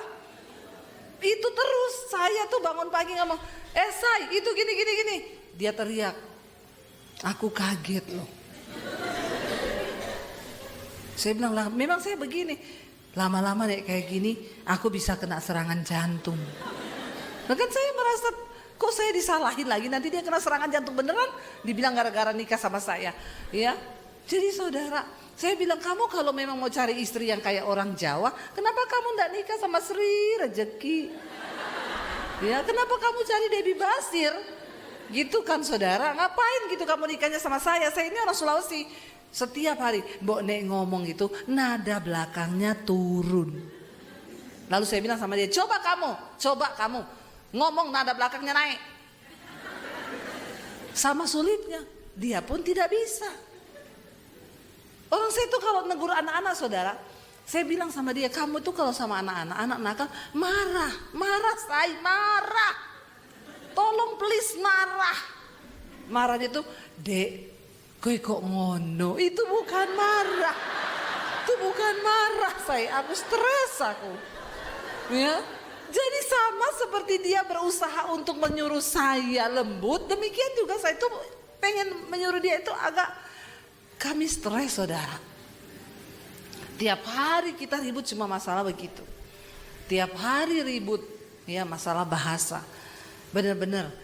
Tapi ketika kami itu menyadari, kami dibentuk sama-sama dari keluarga yang berbeda. Saya itu di rumah melihat papi saya itu kepala kantor, tapi dia bisa turun di dapur. Kadang-kadang dia bikinin mami saya kopi, kadang-kadang dia yang masak. Nah saya menikah dengan suami itu dari Solo. Wong Solo itu, suami itu koyok rojo. Taunya duduk di meja, perintah istri, ya, teh manis, nggih. Istrinya, nggih, ya, sego, nggih. Jadi waktu kami menikah, saudara bisa bayangkan, saya datang dari keluarga yang melihat gambar suami yang seperti ini. Saya menikah dengan suami saya, dia juga di rumah melihat gambar keluarga yang seperti itu. Ya, waktu saya masih punya anak satu, kami baru menikah tuh kan masih bulan madu tuh. Semuanya penuh madu. Ya, biar capek, kamu capek? Enggak kok, enggak apa-apa, kamu duduk aja, belum punya anak, masih bulan. Masih banyak madunya. Madu kelengkeng, madu hutan, ya toh? Begitu punya anak 1, 2, enggak pakai pembantu. Persiapan madu mulai entek. Yang tersisa tinggal lebah. Apalagi kalau lebahnya lebah hutan. Itu kalau gigit berbisa loh. Ya. Waduh saudara, stres saya. Madu mulai habis, saya urus anak 2, ngurusi rumah, dia seperti raja. Kopi.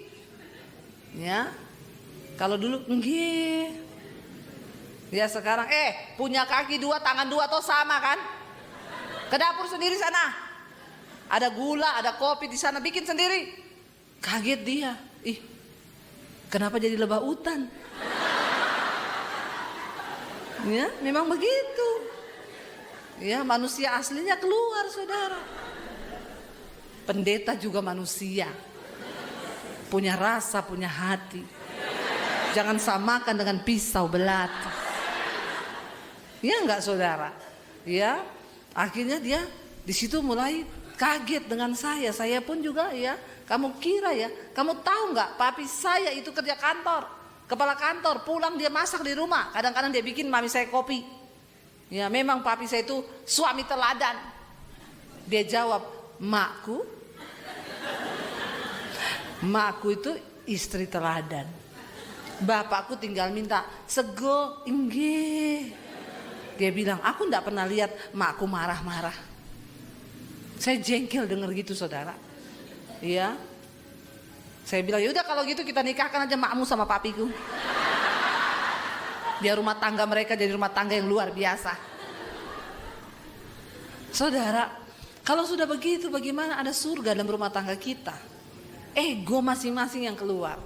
Sampai satu kali saya temukan ayat firman Tuhan yang berkata, apapun yang kamu lakukan untuk sesama manusia, baik dengan perkataan ataupun dengan perbuatan, lakukanlah itu seolah-olah untuk Tuhan. Dan bukan untuk manusia. Saya urus anak 2 tanpa pembantu, bersihin rumah, saya mau marah-marah, rumah kotor. Ayat itu bicara untuk Tuhan. Saya ngepel untuk Tuhan.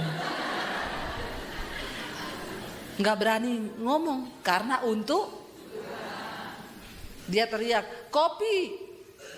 Saya ke dapur. Saya bikin kopi, saya kasih krim, saya aduk untuk Tuhan. Kalau untuk manusia, kasih sianida sedikit. Maka matilah kau. Ya, tapi karena untuk kalau kau bikin kopi untuk Tuhan, kau kasih racun? Itu untuk Tuhan. Saya belajar tutup mulut untuk Tuhan. Ya, ketika kita mempraktikkan firman Tuhan, ya akhirnya saya melihat suami saya mulai berubah. Ya, dia mulai bantu di dapur, dia mulai apa. Saya kadang duduk di meja, dia datang bikinin saya kopi. Say, ini aku bikinin kopi ya. Ini bikinnya dengan cinta loh. Nggak ada saling menuntut, ego dimatikan. Dulu ribut kami terus tiap hari, masalah kecil jadi besar. Ya, kalau sudah begitu nggak mungkin rumah tanggamu diberkati, nggak mungkin Tuhan curahkan berkat berkelimpahan dalam rumah tangga kita. Kenapa? Tiap hari ribut. Karena Alkitab berkata, di mana ada dua orang hidup sehati sepikir bersama, kesanalah berkat Tuhan itu diperintahkan. Ya, jadi kami bertobat saudara. Saya membuat komitmen dengan suami, saya tidak akan memaksa kamu tunduk kepada saya juga tidak tunduk kepadamu dalam artian apa yang kamu mau, tapi kita tunduk pada firman Tuhan. Waktu istri tunduk kepada firman, suami tunduk kepada firman, maka rumah tangga itu menjadi rumah tangga yang diberkati oleh Tuhan. Amin saudara. Ya, ayo hidupi firman Tuhan itu. Lagu tadi bilang, hidupku menggenapi firman-Mu. Artinya apa menggenapi firman Tuhan? Kalau Tuhan bilang ya jangan marah, jangan marah. Kita menggenapi firman-Nya. Artinya menjadi pelaku firman. Banyak hal besar yang Tuhan mau percayakan dalam hidup kita. Waktu kami mulai berdamai, menurunkan ego masing-masing, kami baru melihat Tuhan bukakan jalan dalam rumah tangga kami. Saudara, Tuhan mulai bawa kami dalam visi-visi yang besar. Ya, dari Solo Tuhan bawa kami pindah ke Jakarta. 15 tahun yang lalu kami tinggalkan kota Solo, dapat suara Tuhan untuk berangkat ke Jakarta. Seperti Abraham disuruh Tuhan tinggalkan negeri. Ya, lalu kami berangkat ke Jakarta. Setahun pertama nggak ada pelayanan, kami hidup saudara. Ya, aduh benar-benar dengan iman, naik motor, anak-anak masih di Solo. Kita pulang Jakarta Solo 2 minggu sekali lihat anak. Tadinya masih ada duit naik pesawat. Ya karena di Jakarta juga tidak ada pelayanan. Tuhan panggil, katanya Tuhan, aku akan memberikan kepada kalian hal yang besar di Jakarta. Ternyata sampai sana tidak ada pelayanan. Yang tadinya di Solo kami pelayanan setiap minggu, di situ tidak ada 1 tahun tidak ada pelayanan. Kita pulang naik kereta, naik pesawat, mulai duit habis, naik kereta. Habis lagi duit, naik bus. Sampai 1 kali saya dan suami pengen lihat anak, kita pulang naik motor saudara, karena tidak ada duit. 18 jam Jakarta Solo, hujan dari Cirebon sampai di Solo. Badan saya kedinginan, tangan saya biru kaku semua. Di jalan saya nangis bercucuran air mata. Air mata bercampur air hujan. Benar saya bilang, Tuhan karepmu Tuhan. Itu bahasa tertinggi dari penyerahan saya kepada Tuhan. Apa yang Engkau mau dari hidup kami Tuhan? Saya ini ikut Tuhan kok yo menderita terus. Tapi kalau ini yang Kau mau, karepmu. Sampai di Solo jam 3 pagi. Besok anak-anak bangun, anak saya yang paling kecil waktu itu masih TK kecil saudara. Ya, saya harus balik ke Jakarta. Lalu anak-anak bilang, Mami kenapa Mami balik ke Jakarta? Mami di sini aja. Saya bilang, Dek, Tuhan yang panggil Mami sama Papi. Padahal di Jakarta gak ada pelayanan. Tapi kami berdua saudara bersepakat untuk ayo kita sama-sama genapi panggilan Tuhan. Lalu di Jakarta kami hidup saudara, kami melayani, mulai dibukakan pintu-pintu. Tapi saudara berat rasanya, sampai suami saya bilang, saya terakhir tahun ini saya mau pulang ke Solo. Kita di Jakarta tidur di kamar yang panas, gak ada AC. Di Solo saya punya kamar ada AC, tempat tidurnya spring bed, di Jakarta spring bed, tapi bednya sudah tidak ada, tinggal springnya. Jangan tertawa saudara, ini kisah sedih. Harusnya saudara menangis. Tidak enak secara daging untuk menggenapi panggilan Tuhan, tapi kami berusaha taat hanya melihat Tuhan dengan iman. Sampai hari ini, ya kami melihat bagaimana Tuhan menyertai orang yang sungguh-sungguh berjuang, percaya dan beriman kepada Tuhan, tidak akan pernah ditinggalkan. Ketika pandemi datang, ya YouTube saya waktu itu baru 50.000 subscribe. Jadi saudara 2019 saya dapat suara Tuhan. 2018 kamu ambil alih dunia media untuk penginjilan. Saya waktu itu berpikir, ya dunia media itu apa ya? Lalu saya bilang ke suami, Tuhan itu ngomong kita harus ambil alih media untuk Injil. Suami saya bilang, ya kalau media itu berarti TV. Waktu itu kita belum terlalu kenal, belum terlalu familiar sama YouTube. 2018. Ya TV kalau gitu, ya udah kita pergi tanyalah di stasiun TV swasta di Jakarta. Kita pergi ke sana, saya tanya kalau saya siaran di TV itu gimana? Oh ibu harus bikin 10 episode. Satu episode itu 6 juta. Jadi 10 episode itu 60 juta. Itu 15 tahun lalu. Saya bilang, terus itu sudah pasti tayang? Oh belum bu, nanti dilihat dulu kalau pasti tayang baru ditayang. Kalau enggak ya enggak. Tapi saya sudah bayar 60 juta, iya. Karena ibu syuting di studio kami, ibu ini, wah saya mundur terhormat. Kenapa? Uang dari mana 60 juta? Kami aja bertahan hidup sulit. Akhirnya ketika saya berdoa, Tuhan bilang ambil alih dunia media. Karena di tahun-tahun ke depan aku akan memberikan kepadamu tuaian bangsa-bangsa, bahkan berkat bangsa-bangsa. Lalu saudara saya itu hanya mengalir aja, tiba-tiba saya pelayanan di Bali, saya lihat di situ orang lagi syuting di kafe. Saya tanya mereka, ini kalian lagi syuting apa? Syuting buat TV di mana? Di YouTube. Saya pulang, saya bilang ke suami, ini kali ya YouTube itu gratis, ayo kita buat. Lalu suami saya bikin channel buat saya. Awal-awal kita tayang ya yang biasa-biasa saudara, karena saya cuma pikir kan Tuhan cuma suruh beritakan Injil kan. Ya saya cuma melakukan itu aja tanpa pernah terpikir apapun. Enggak kepikiran mau jadi YouTuber atau subscribe banyak, enggak ada. Saya cuma pikir kalau kita tayangkan satu khotbah, satu aja yang bertobat, itu kan seluruh sorga bersorak-sorai. Kata Alkitab kan, nggak usah muluk-muluk lah ditonton ribuan orang. Ya satu aja yang nonton, lalu dia bertobat, itu kan sorga bersorak loh. Akhirnya saya mulai tayang saudara, tiba-tiba pandemi datang. Ketika pandemi gereja tutup semua, kami nggak bisa beribadah, tidak bisa pelayanan. Saya dan suami ini hidup ya. Kami ini full time, tapi kami nggak digaji dari gereja. Tapi kami melayani sepenuh waktu. Jadi hidup kami benar-benar ya seperti orang Lewi, kami hidup dari pelayanan. Ketika pandemi datang nggak ada pelayanan, channel saya waktu itu hampir 50.000 saudara. Tiba-tiba gereja tutup, orang nggak bisa ibadah, orang mulai cari gereja, orang mulai cari di YouTube.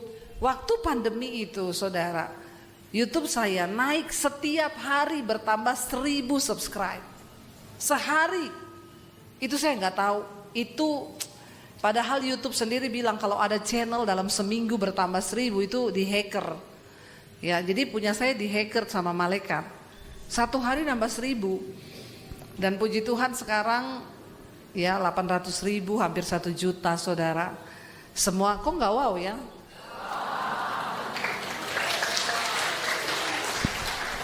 Dan saya melihat di tengah masa pandemi Tuhan pelihara kami. Tadinya kami mau pergi dari Jakarta karena di tengah pandemi saudara tahu kami hanya punya uang sekitar 10 juta. 10 juta bertahan dengan 3 anak di Jakarta. Dan kami tidak tahu pandemi sampai kapan. Waktu itu ya saya bilang sama suami, jangan salahin Tuhan. Yang terburuk kita jual rumah di Jakarta, kita pulang ke Solo. Relakan rumah yang ada. Kita bersyukur dulu kita susah, nggak ada rumah, nggak ada mobil. Sekarang kita susah, ada rumah, ada mobil yang bisa dijual. Kadang kan kita itu nggak bersyukur, saudara. Ya, nggak apa-apa kalau memang Tuhan minta rumahnya hilang, ya relakan itu. Jangan tahan dengan hati kita. Jadi kami waktu itu bersyukur, ya udah kita jual, kita pulang ke Solo. Tapi kalau Tuhan mau berkara lain, ya itu urusannya Tuhan. Tiba-tiba saudara, di tengah pandemi YouTube saya itu sehari 1000. Channel kami dimonetize sama YouTube. Ya, kami mulai dapat penghasilan dari YouTube. Di tengah masa pandemi yang harusnya mau jual rumah, kami diberkati Tuhan luar biasa. Ya, lewat channel YouTube nggak jadi jual rumah, malah beli rumah. Ya. Dan di tengah masa pandemi kita bangun studio, saudara. Saya beli rumah 2, 1 buat studio, 1 buat rumah tinggal. Bahkan ketika pandemi, Tuhan izinkan kami bisa bangun gereja-gereja di desa. Setiap bulan kami bantu hamba-hamba Tuhan di pedalaman sampai hari ini. Lalu kami mulai berdoa waktu itu, Tuhan, kemana Tuhan mau bawa pelayanan kami? Banyak orang yang mulai berkata, Bu, buka gereja, Bu, buka gereja. Kalau Ibu buka, saya mau pindah loh ke gereja Ibu. Sekarang kan, ya, orang bukan mencari jiwa sekarang, mencuri jiwa. Ya, orang udah punya gereja, suruh-suruh pindah ke gerejanya. Ya, saya setuju kalau orang buka gereja di pedalaman yang memang belum ada gereja. Saya waktu itu juga tergiur, iya ya buka gereja ya. Lalu ada beberapa teman hamba Tuhan, Ibu buka aja Bu, nanti di bawah saya gini. Tapi saya bilang, saya berdoa, saya tanya Tuhan, apa yang Tuhan mau dengan pelayanan kami?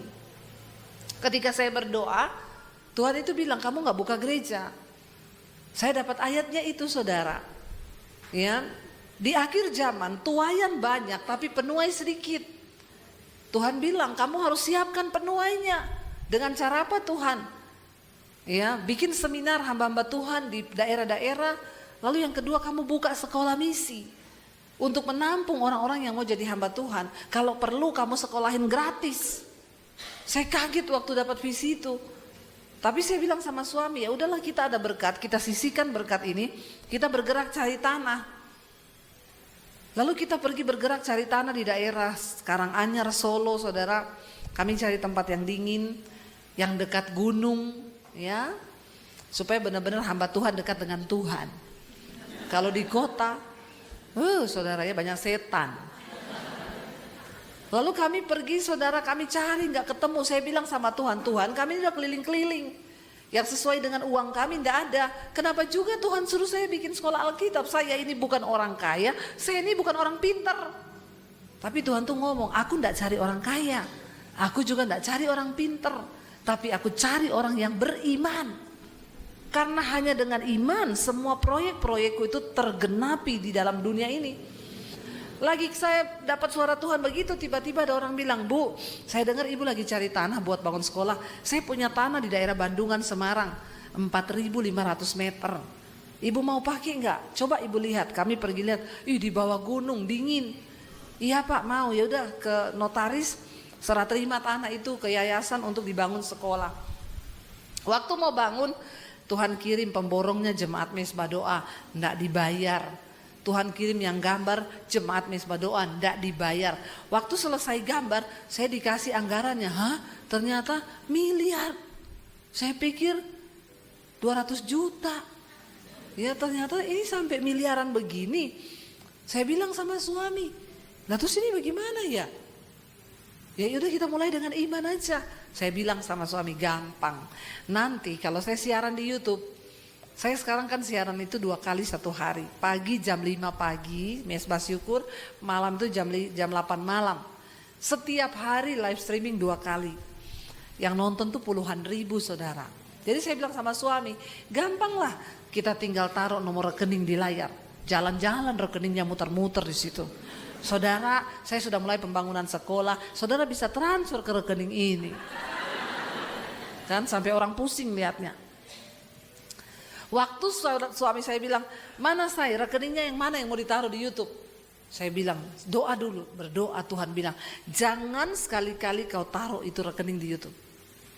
Kalau kau taruh rekeningmu di YouTube untuk cari dana, aku tidak ikut bekerja. Kau mungkin dapat dana yang kau mau, tapi aku tidak ikut-ikut di situ. Saya bilang sama suami saya, buat apa kita bangun sekolah kalau Tuhan tidak ikut-ikut? Mungkin saya akan dapat dana yang saya butuhkan ketika bahkan berlebih ketika kita taruh itu di YouTube. Lalu saya bilang sama suami, tidak usah taruh. Kita melangkah dengan iman. Saudara, pembangunan dimulai. Saya itu tidak pernah terpikir, bahkan sampai hari ini saya nggak tahu orang-orang yang nyumbang itu. Tiba-tiba, Bu saya mau sumbang semen, Bu saya mau sumbang cat, saya pabrik cat, Bu saya pabrik kasur, saya sumbang kasur, Bu saya ini yang ini, Bu saya mau ya nyumbang furniture. Saya cuma bilang ini nomor teleponnya pemborong ya, kamu hubungi sendiri sama pemborong, dia butuhnya apa aja silakan. Saudara, sekolah selesai, tidak sampai 1 tahun. Di atas tanah 4.500 meter. Dan bulan Juni ini angkatan pertama selesai, mereka akan diwisuda, cuma 6 bulan sekolah misi kami. Mereka masuk asrama. Yang sekolah dari Papua, dari NTT, semuanya gratis. Itu di luar logika, saudara. Ya, bahkan ini udah penerimaan murid baru. Saya tanya sama staf saya, yang bayar berapa? Nggak ada, Bu, semua nggak mampu. Saya garuk-garuk kepala. Tapi memang dari awal Tuhan bilang begitu. Ya udah, ya saudara tahu ketika kami melangkah dengan iman yang tidak terbatas itu Tuhan kerjakan. Sekolah saya nggak pernah berkekurangan. Orang setiap minggu ngantar beras, ngantar sembako, ngantar sayur, ngantar ayam, sampai beras itu kelebihan kita bagi ke panti asuhan. Saya itu cuma melihat waktu kita berjalan dengan iman. Tidak ada perkara yang mustahil bagi Tuhan. Saudara, semua penderitaan yang kita alami itu untuk membuktikan kemurnian iman kita. Apa yang kami alami bersama dengan suami, ya bagaimana ketika kita menangis. Saya ini pernah dikejar debt collector, ya karena nggak bisa bayar cicilan rumah. Saya mengalami, makanya kalau ada jemaat telepon, Bu doakan ya Bu, saya dikejar debt collector. Sudah berapa lama Bu? 6 bulan, saya dulu 2 tahun. Iya, bukan karena saya mau utang nggak bayar, memang nggak bisa bayar. Itu debt collector orang Ambon, namanya Victor, Kristen lagi. Pagar saya ditendang. Pendeta nggak bisa bayar utang, bikin malu pendeta apaan? Saya nangis masuk di kamar, saudara. Tuhan, kenapa kau izinkan ini? Tuhan bilang, emang kenapa kalau kau izinkan? Kau belum diludahi mukamu kan? Baru begitu kan, tapi di mana harga diriku? Piro harga dirimu, piro? Saya menangis di kaki Tuhan. Saya nggak pernah telepon orang pinjam duit, tapi saya harus mengalami. Ternyata supaya sekarang saya bisa cerita. Orang-orang yang datang telepon, Bu saya dikejar debt collector, hadapi, bertobat, berlutut di kaki Tuhan. Selalu ada jalan. Kami melewati banyak hal, saudara. Ya, rumah pernah mau diambil balik sama Pak Haji, saya beli rumahnya Pak Haji, saya cicil sama dia, saya nggak bisa bayar. Ya, Pak Haji bilang, pendeta kok nggak bisa bayar? Ya udah saya ambil aja rumahnya, saya jual. Saya bilang, Pak kasih saya waktu Pak. Ya, saya masih kurang 400 juta waktu itu, cicilannya 12 juta sebulan. Saya kurangi 6 juta.